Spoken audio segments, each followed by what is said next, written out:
in theory, it shouldn't explode, but I'd rather be safe.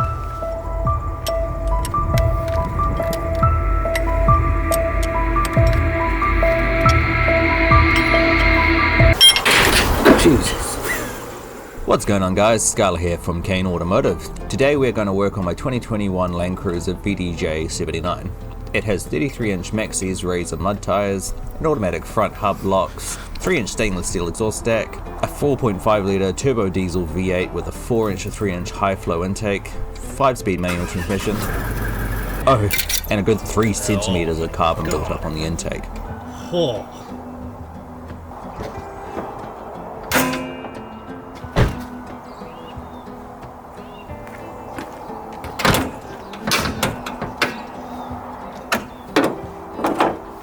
So to remove the intercooler, there's 4 bolts. 1, 2, 3 is back here, and 4 is down there.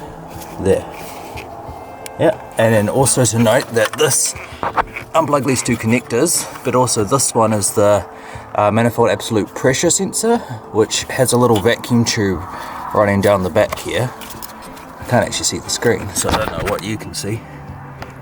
Running down the back here.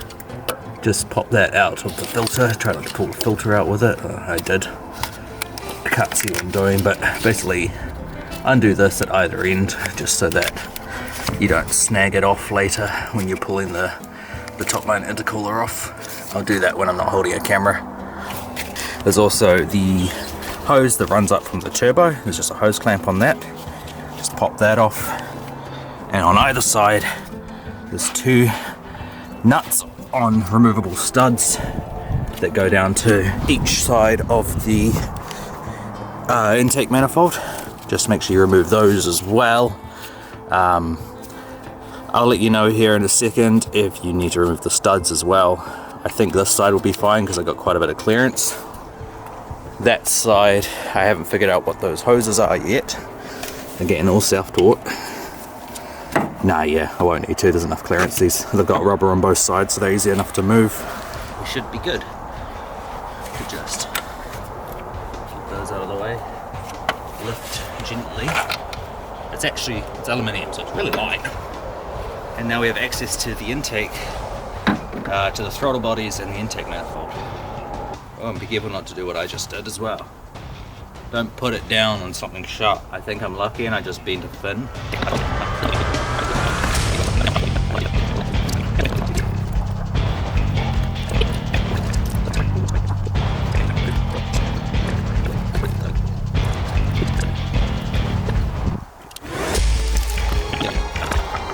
Looking into the intercooler, doesn't actually look like there's any oil in there, which could be that it's such small passages and there's enough flow going through that it's just kind of pushed all the oil out into here and then it just pulled in here, because I've been running on the new turbo for a while now, but you know.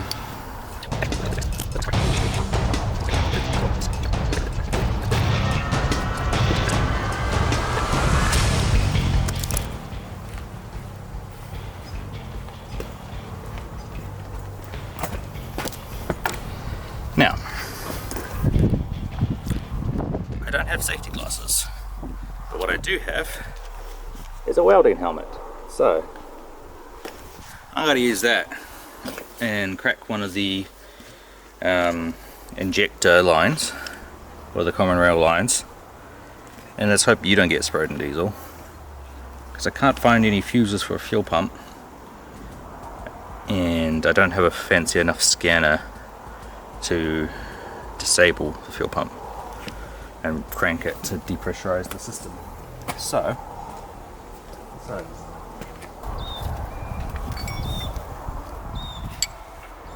this must be the EGR valve because it's a bit sooty from this point onwards. Oh, should just be able to. Oh, look at that! Oh my god! Oh, yeah, that needs a decarb. Look at that. Whoa, that is full of carbon. Yeah, This ute's going to be a whole different ute once that's done. Wow. Whew. So with these vacuum lines, they're usually a bit melted and a bit stuck on there. So the easiest way, instead of pulling it, is to grab it quite close to where it's on the tube and try and twist it without breaking it. There you go, you hear that? Probably not me talking, it clicked. And now it just pops off really easily.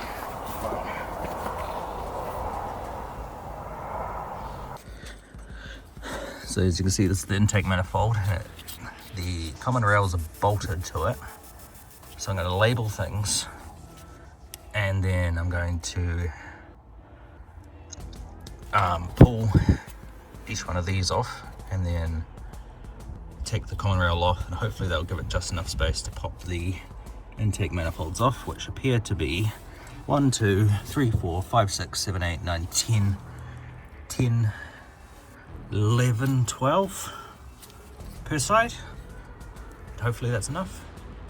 But wow, just, oh, that is thick. That is caked on. I'm going to stop doing that here because I want to drop parts into the intake, but I guess the engine's been running with this going into the intake anyway. But the EGR valve itself, it's not too bad. Must be a better system than the Trident ones, because that was broken on the Trident.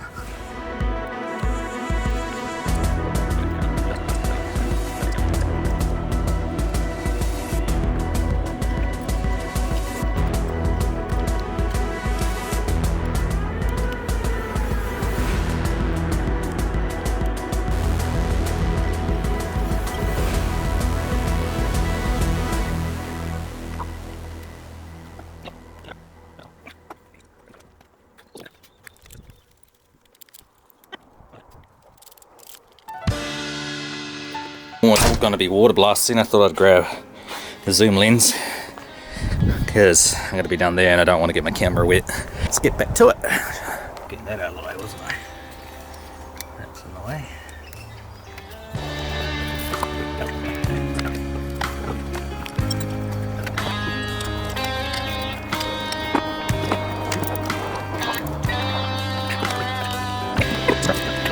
Maybe.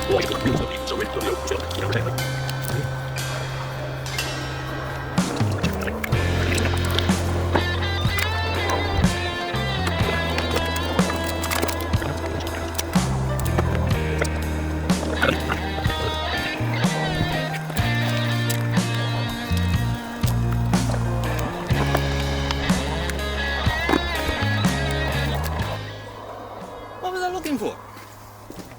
I got to my toolbox and then I forgot what I was looking for. Aha! I remember.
Have a look on the inside. It's not too bad.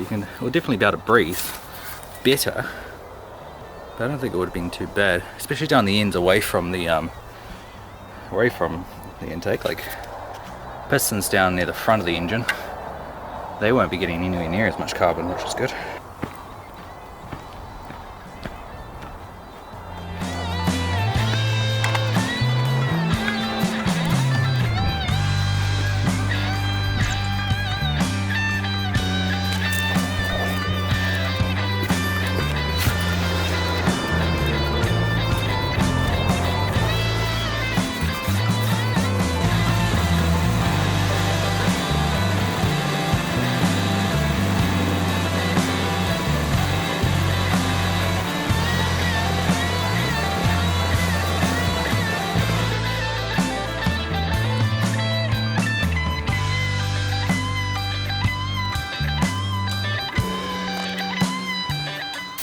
So at this point it was getting late and I thought the rain was going to come. So instead of removing the last two bits of the intake, I decided to use the same degreaser with a vacuum cleaner, just using both at the same time to stop any of the carbon falling back down into the engine.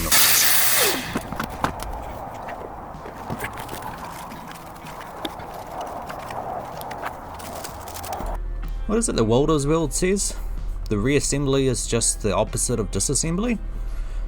Yeah, basically everything you've just seen in reverse. Also found out that I don't have a big enough SD card, even for just 1080p footage, as my camera ran out of storage during this, and that's just showing how long this took. I think this whole project took about 8 hours to complete, including reassembly.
So, it's all back together and I've bled the injector lines, and to do that I've removed all the plugs that connect to the injectors so that they don't fire, and one by one I've just cracked loose the injector line closest to the injector and run the starter until bubbles stop coming out and just a straight flow of diesel comes out. I just note I've only cracked these lines, not fully open them so they don't pop open or anything. It's just letting a little bit out at a time. And now I'm just going through each of the connections that I removed and reattach and just making sure none of them leaks. You can see there's like a little bit of diesel still there. That will burn off over time. That's just from when I bled the system or what spilt as I was removing it. You probably can't hear this on the video, but it's actually idling a lot better than it was before I did this. So it's definitely happy now. It all looks good though, so time for a test drive. Let's go to the main road so people don't get pissed off.